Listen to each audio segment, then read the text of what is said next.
You may now begin the meeting. Good morning. Welcome to the meeting of the HOC Budget Finance and Audit Committee of September 20th. I'm Rick Nelson, Chair of the committee. To my left is Fran Kelleher, Commissioner. To my right is Jeffrey Merkowitz, Commissioner. And we're joined by the Executive Director, Chelsea Andrews, and other staff. The first item on today's agenda is the approval of the minutes of September 6th. Do I hear a motion for approval? So moved. I second. All in favor, say aye. Aye. Then the minutes are approved. The first discussion item is the fiscal year 23 fourth quarter unaudited financial statement. And for the beginning of that presentation, I'll turn it over to the Executive Director, Chelsea Andrews. Good morning, Mr. Committee Chair, Commissioners, members of the public, and the HOC team. Today, we are providing you with information as we wind down fiscal year 23.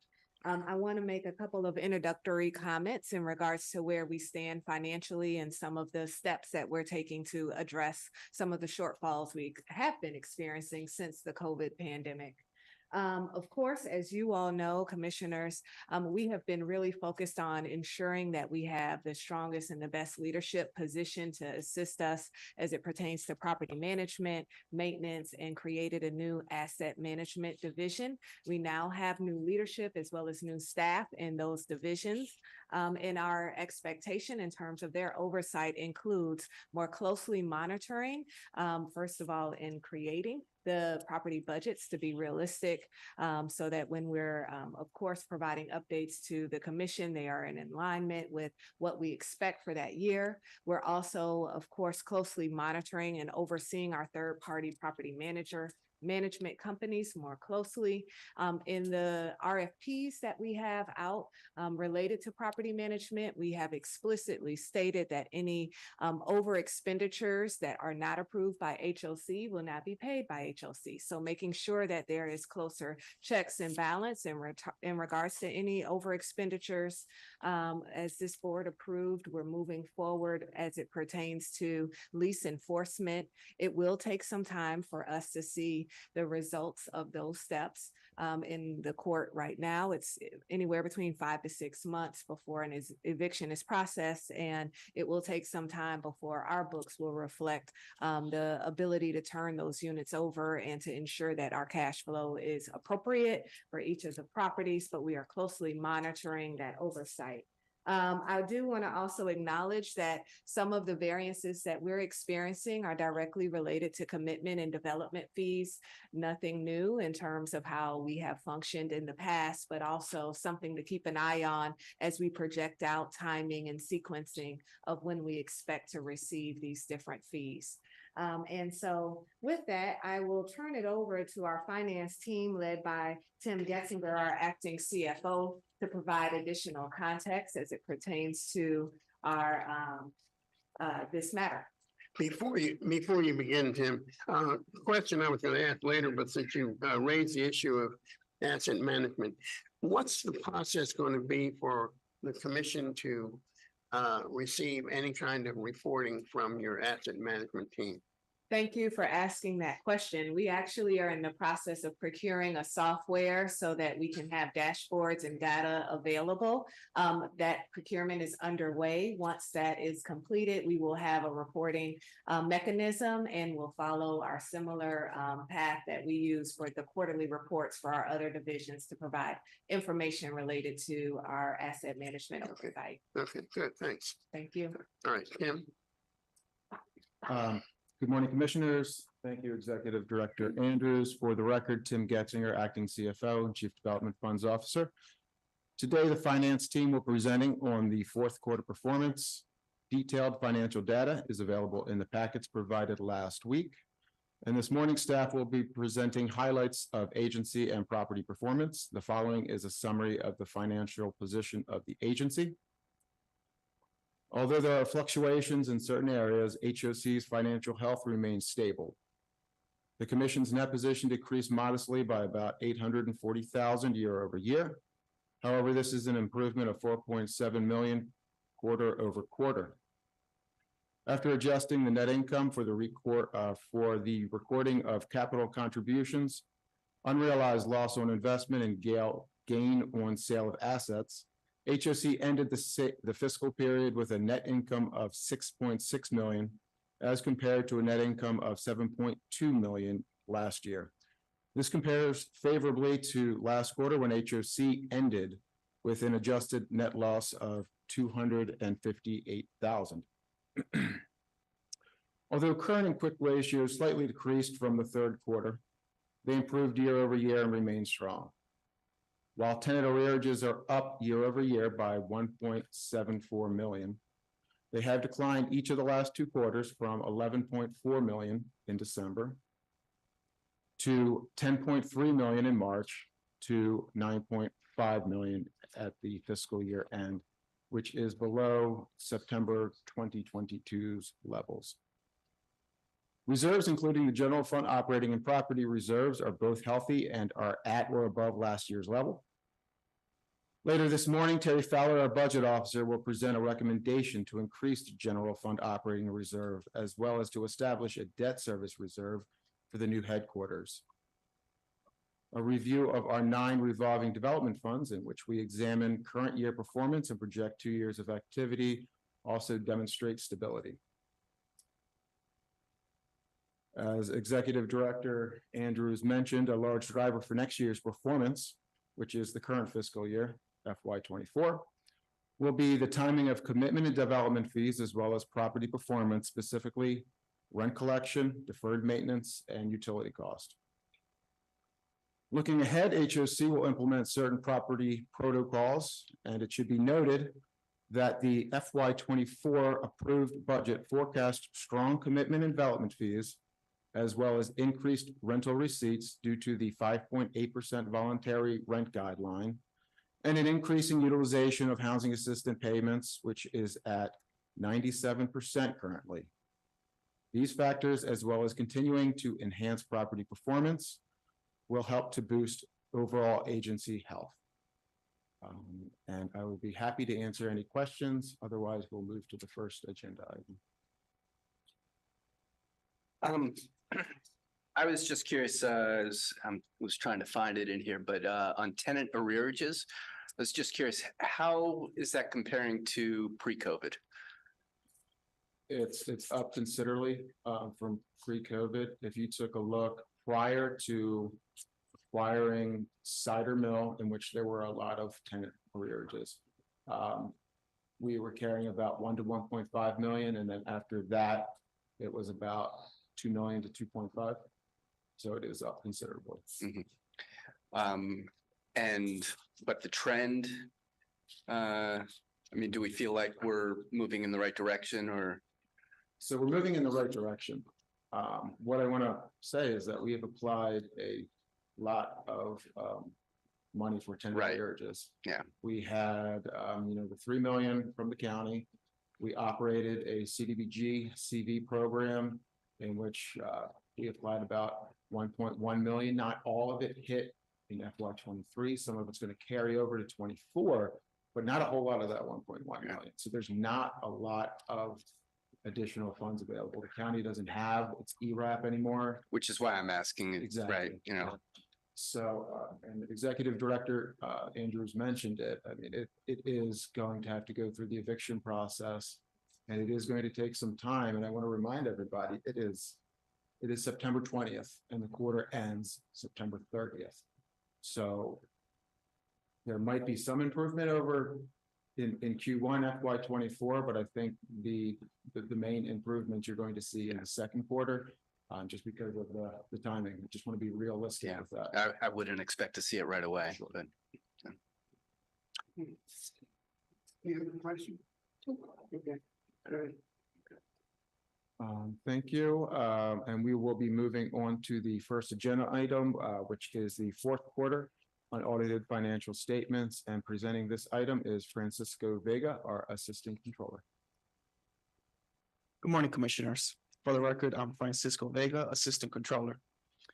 The commissioner's net position as of fiscal year ending June 30th, 23 decreased slightly by 843,000 or 0.28% compared to fiscal year ending June 30th, 22, primarily due to the net operating loss during fiscal year.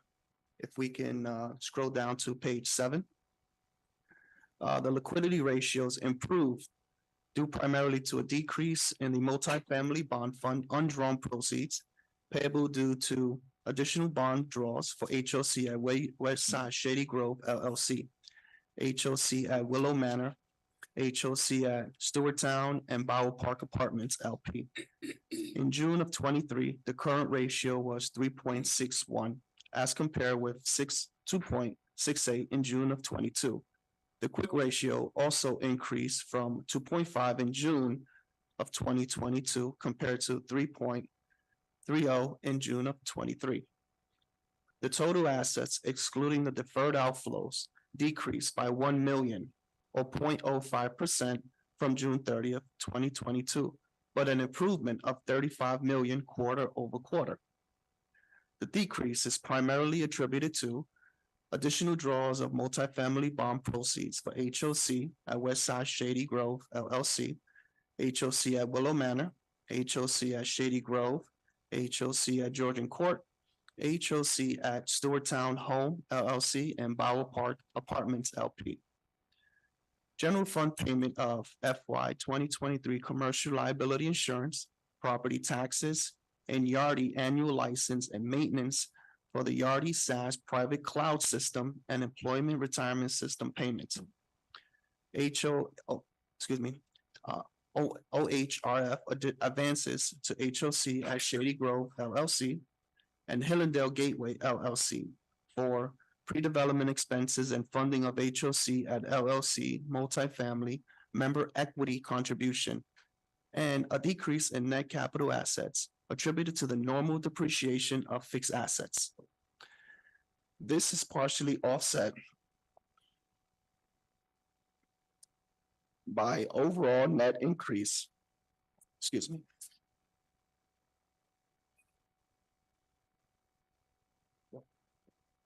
This is partially offset by an overall net increase in total mortgage and construction loans receivables related to PNC real estate line of credit, draws for EH3, the Leggett, HOC at Upton 2, HOC at Willow Manor, HOC at Stewarttown LLC, HOC at Shady Grove LLC, and Hillendale Gateway LLC, as well as the new multifamily bond issue for the Upton 2 permanent financing.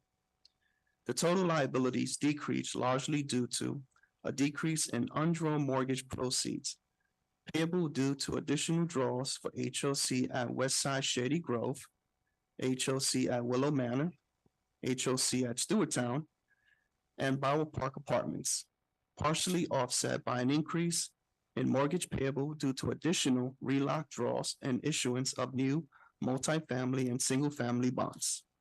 If we can scroll down to page 9.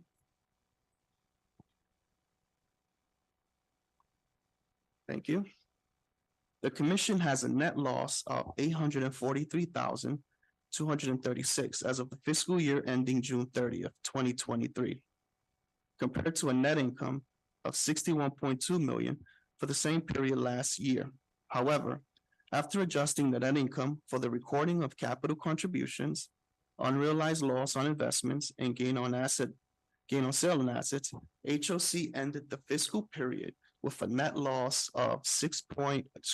income of 6.6 million as compared to a net income of 7.2 million for the same period last fiscal year, or a decrease of 616,000. The 616,000 decrease in the adjusted net income is largely driven by increase in HAP expense. If we can scroll down a tad bit to that chart. Perfect, thank you. An increase in HAP expense due to an increase in leasing and leasing costs within the HCV main program, emergency housing vouchers, HCV outgoing and incoming portables, non-elderly persons with disabilities, and HCV Upton 2, partially offset by a decrease in HCV VP1 Development Corp., HCV Development 2, designated plan vouchers, and COVID-19 main program. An increase in total interest expense due primarily to the increase in the interest in the Battery Lane acquisition loan with Eagle Bank, accrued interest on MV Gateway 2 LLC mezzanine loan, partly reduced by the sale of 3 Manor properties. The new issuance of single-family MRB 2022 Series A, B, C, D bonds, higher variable interest rates for single-family 2008 Series D, and due to the new bond issued for Willow Manor, HOC at Georgian Court, and HOC at Shady Grove, and HPF in December of 21 and September of 2021, 1994 Strathmore Series A1 and A2, and the 2023 Series A issuance to fund a permanent mortgage loan for residencies on the lane. An increase in administrative expense, mainly due to the public fund and general fund expenses. The public fund expenses increased primarily due to the disbursements of the rental assistance funding for the main county, CD, BG, and HIF rental assistance program, and administrative salaries, partly offset by a decrease in the COVID-19 main program expenses. The increase in the general fund is driven by online information services, administrative salaries, temporary agency services, computer software, and miscellaneous operating expenses due to recruiting expenses. This is partially offset by an increase in HAP revenue within the HCV main program, emergency housing vouchers, HCV incoming portables, mainstream program, and incremental housing choice vouchers. An increase in investment income due to higher interest rates this year compared to last year.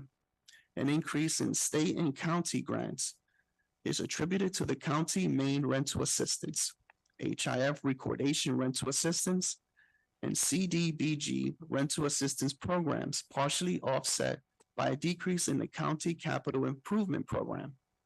An increase in interest on mortgage and construction loans receivable due to an increase in the mortgage loan receivable balance in the multifamily bond fund. A decrease in the fringe benefits due to the year-end adjustments in pension expense and other post-employment benefits as provided by the county for FY23 reporting. If we can scroll down to page 11. To the chart, thank you.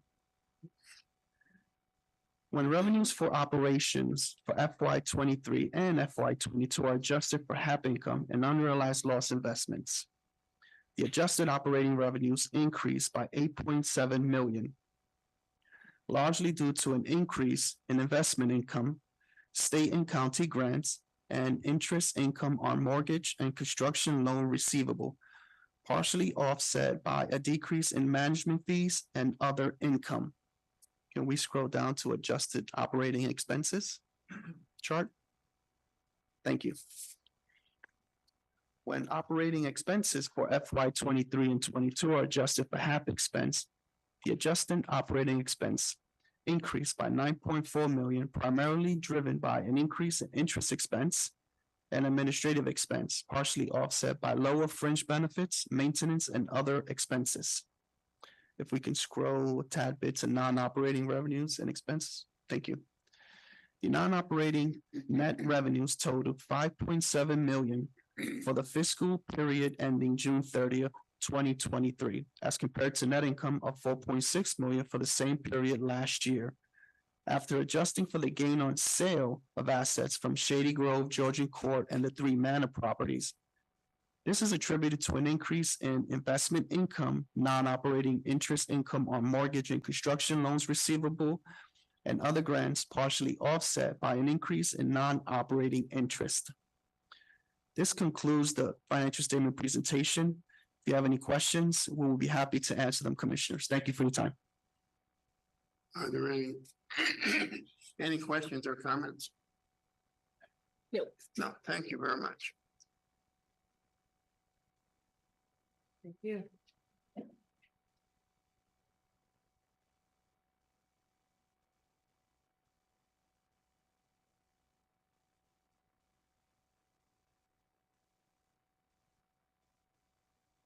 The next item is the fiscal year 2023 fourth quarter budget to actual statement.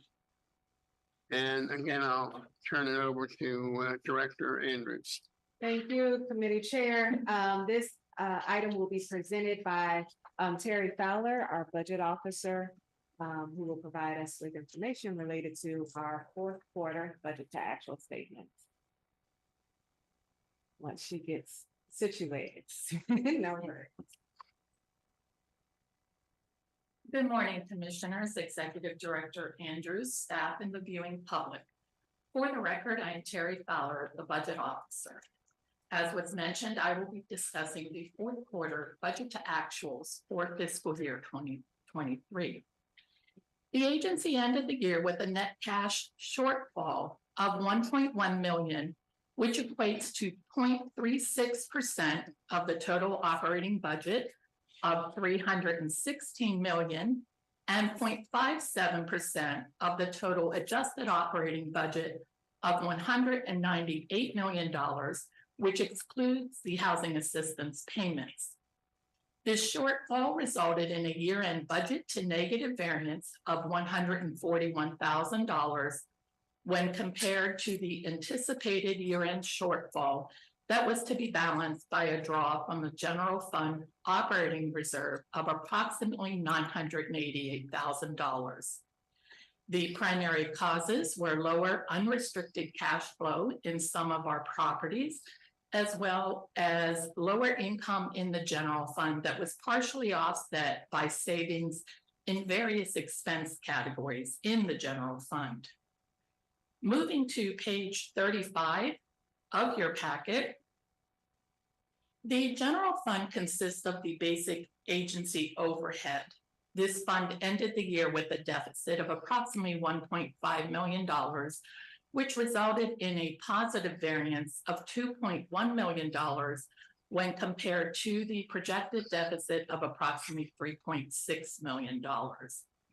As of June 30, 2023, income in the general fund was $2.2 million lower than budgeted, and expenses were $4.3 million lower than budgeted.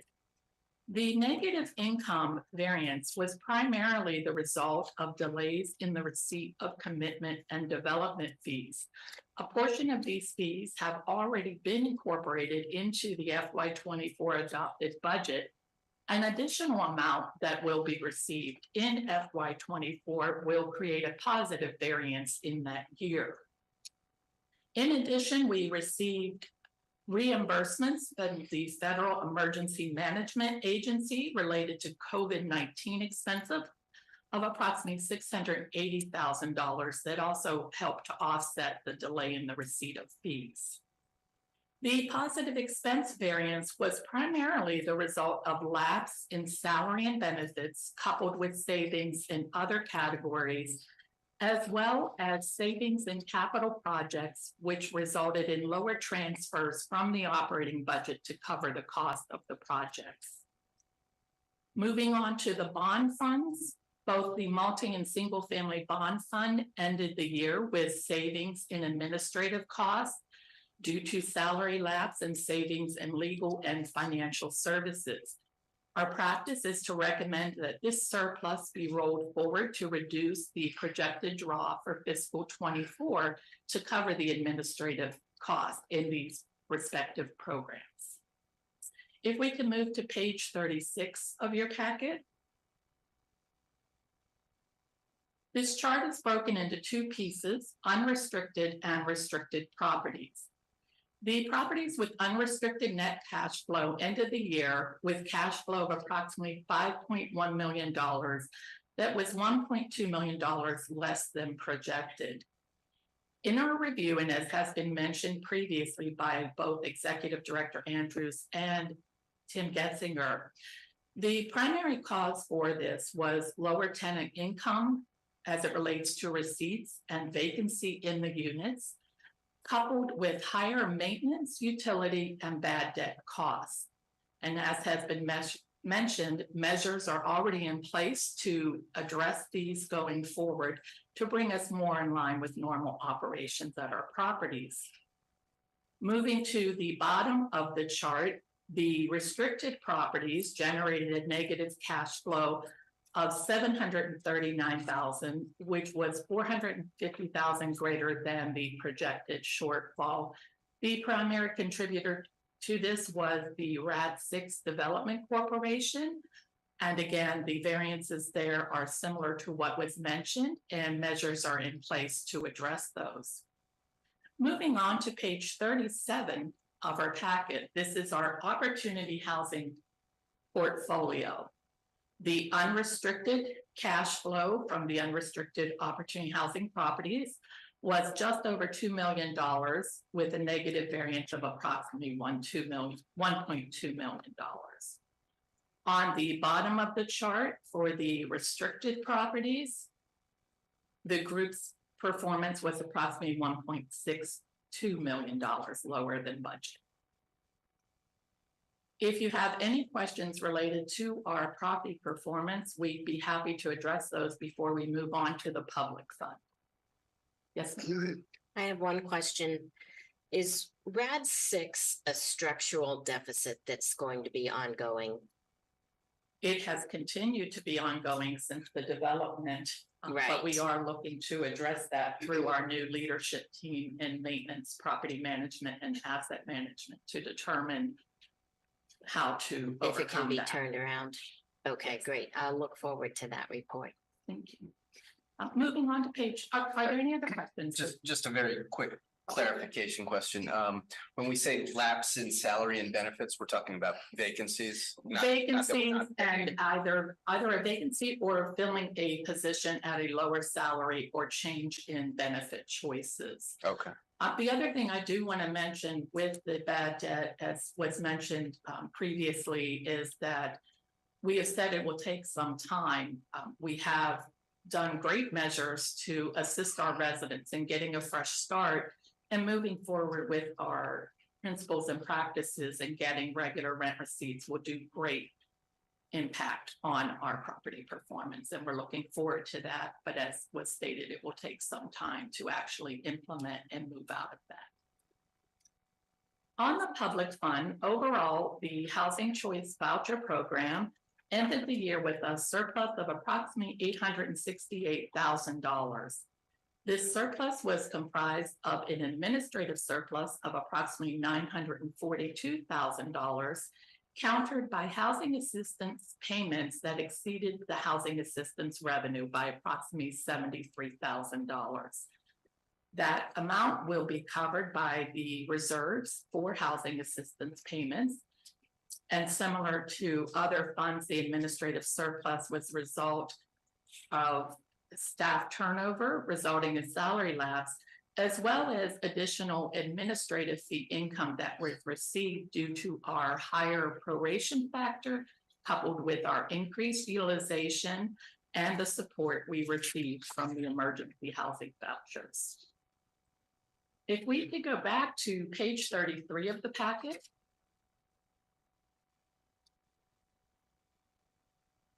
As was explained in the memo, the agency ended the year with a shortfall of $1,129,032, primarily due to our property performance, lower income in the general fund, offset by expense savings.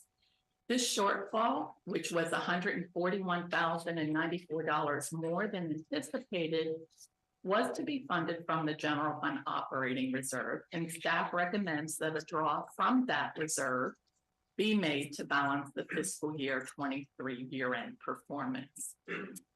Based on the decreasing balance in the general fund operating reserve due to this draw, as well as our agency's ability to grow the reserve to a 10%, coupled with our additional operating costs for the new headquarters, staff is proposing 3 additional recommendations. We're proposing that we transfer a portion of the balance in the debt service reserve to the general fund operating reserve. These funds referenced were deposited by properties that had temporary debt instruments of lower rates and equated to the difference between a fully amortizing loan at 6.5% and the actual debt cost. The properties have now converted or will shortly convert to permanent financing. The contributions, which were voluntary, reduced unrestricted cash flow in the respective years that would have been used to either balance the budget or grow the operating reserve. A transfer of $4.27 million was made in fiscal 22, and staff is proposing that $5,080,000, which equates to approximately 50% of the current balance in the reserve, be transferred to the general fund operating reserve. In addition, staff is recommending that the balance in the other post-employment benefit or OPEB reserve that was established in fiscal 2010 to assist with the growing annual payments in prior years also be transferred to the general fund operating reserve. The balance in the fund at June 30 was approximately $765,000, and the final amount of the transfer will depend on interest posted to the reserve prior to the transfer. We are also proposing that $400,000 from the vehicle reserve that was regularly used to purchase replacement vehicles prior to the agency's decision to lease vehicles be transferred as well. The balance in the fund at June 30 was approximately $476,000. We believe that the difference between that balance and the transfer of $400,000, which is approximately $76,000, plus any funds received when older vehicles are sold at auction, will be sufficient to cover the infrequent purchase of larger vehicles that are not available for lease. Staff further recommends that once these transfers are made, $4.655 million be earmarked in the general fund operating reserve to establish a one-year headquarters debt service reserve based on the approximate debt service projection for an annual payment. The balance of the transfer, or $1.59 million, will replenish the general fund operating reserve for the transfer required for fiscal 23 and add approximately $461,000 to the unobligated balance, which will help us in our efforts to grow the reserve to 10% of the modified agency budget. Are there any questions on the staff recommendations? A couple of questions I have. On the OPEB, it is now significantly reduced. Is it going to stay that way? Or, I mean, I'm confused. I've never gotten that one straight in terms of why it started so high and it has come down, and it's something we don't control.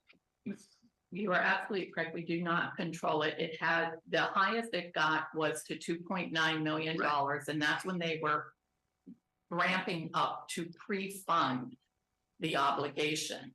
The last several actuarial studies from the county have continued to reduce it. And as the packet mentioned, our contribution this year is $96,000 and $18,000 next year. I will mention that we have been able to fund the annual contributions without drawing from this reserve over the last several years. So at this point, we do believe that we will not need the reserve. It is true we do not control the actuarial studies, but if the goal was to pre-fund it and the studies have brought it down, it is our belief that it will stay in the lower range and not continue to go back to the much higher annual contributions previously required of us. Another question that I have is the fees that were not received in FY23. what does the 24 budget do with those? They put it, when they come in, are they going back to the operating reserve or are they absorbed in the budget? I don't recall. They would not automatically go to the operating reserve. They would be reported quarterly as they are received. If the budgeted fees for 24 are received in the time frame projected, and we receive the additional fees, it will result in additional income at year end that will be used in the balancing of the year end. If that were to result in a surplus at the end of 24, we would make a recommendation that a portion of those go to reserves. I think my question though is, and I don't recall the 24 budget to that extent, but does the 24 budget anticipate receipt of those funds and expenditure of those funds? Or did we? A portion of the fees not received was incorporated into the balancing of the 24 budget. The fees that were projected in the fourth quarter for residents on the lane and Stewart Town that are going to be received in 24 were not incorporated into the budget. So they would be additional income in 24 that was not anticipated. However, we have to get through 24 to see if there are other fees that do not come to development in the year. But there is a portion of fees that was not incorporated that will result in additional income for fiscal 24. The last question, and probably goes, it's one that I raise all the time and I'm never clear on it. Why do we continue to show property taxes? What property taxes are we paying? We are still working with the county to get the release of property taxes on a very small percentage of our portfolio, but we do have some properties that we are still being taxed for. Sometimes it is the county and sometimes it is the state. We've made great strides in getting these eliminated, but there are a few properties that continue to have taxes. And part of the reason I raise that is we go through our analysis of expenditures, we cite property taxes as part of the reason for the variance. And I just wondered to what extent They are a small variance for the most part. We have very few, as I mentioned, that are paying real estate or pilot taxes. There are some properties that have solid waste tax that may not have been assessed in a prior year, or a water quality tax that can go up more than the estimated budget assumes. But they are a small percentage of the variances that we are reporting. Okay, then I'd suggest we might consider that when we give the rationalization for why we have a variance. If they're really that small, then it really is not an issue to be cited. I know that we've done that over the past, but hopefully we're over that hurdle because we've been able to reduce or eliminate those taxes. Yes, and to clarify, they are a very small percentage of the portfolio, but for an individual property, depending on the size of the property, it could be a contributor to that specific property. Okay. Any other questions or comments? I do, if there's no comments with that, I do want to just mention that as reported on page 39, we do have properties that exceeded their capital budget. This is due to work that was not anticipated at the time the development of the budget. For the most part, properties have sufficient reserves to cover the overages. Where this is not the case, we are reviewing the obligations from the Opportunity Housing Property Reserve to ensure that sufficient funds are available to cover the balance of the overage. But we do not at this time see that the total overages exceed what was set up to be obligated from that fund. Okay. And if there's any further questions, I'm happy to address them. Just, do we need a motion for? I was just looking at that myself to see whether, is there a motion required to forward the recommendation on those three items? Yes.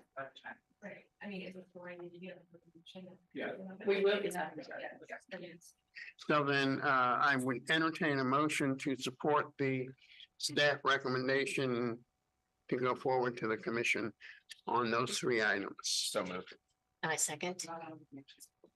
Pardon me? Like this on the budget to ask for, Yes. as well as the staff recommendations.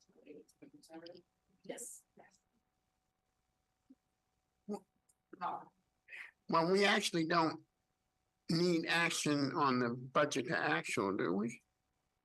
I mean, that's gonna go, do we, There's a resolution to accept the budget to actual, that Okay. fiscal year end, we further have recommendations of how so, so, to. so the address motion, reserve. the motion would read that we forward the budget to actual and support the recommendation for those three Transfer specific of reserve. transfer of reserves.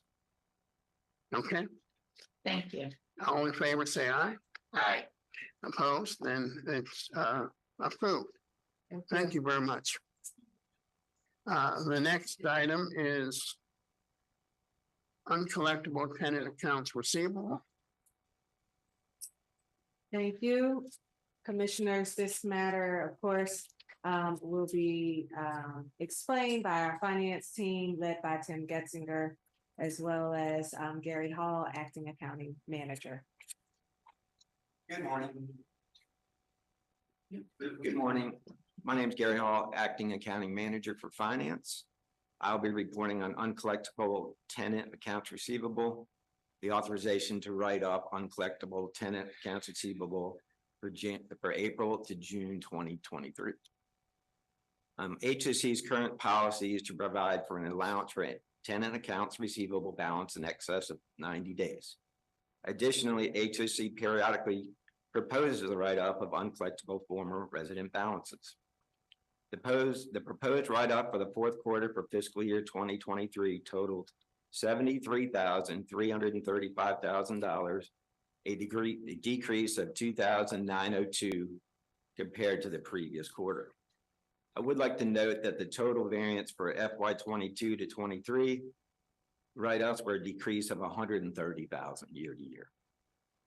The primary reasons for the write-offs across the properties include tenants who passed away, left for a job transfer, needed more space, purchased a home, skipped, voluntarily vacated their units, and transferred to a different program. The next anticipated write-up of former tenants' uncollectible accounts receivable balance will be for the first quarter of FY 24, which will cover the period July to September 23. This is the end of my presentation. Please let me know if you have any questions. Are there any questions or comments? Jeff?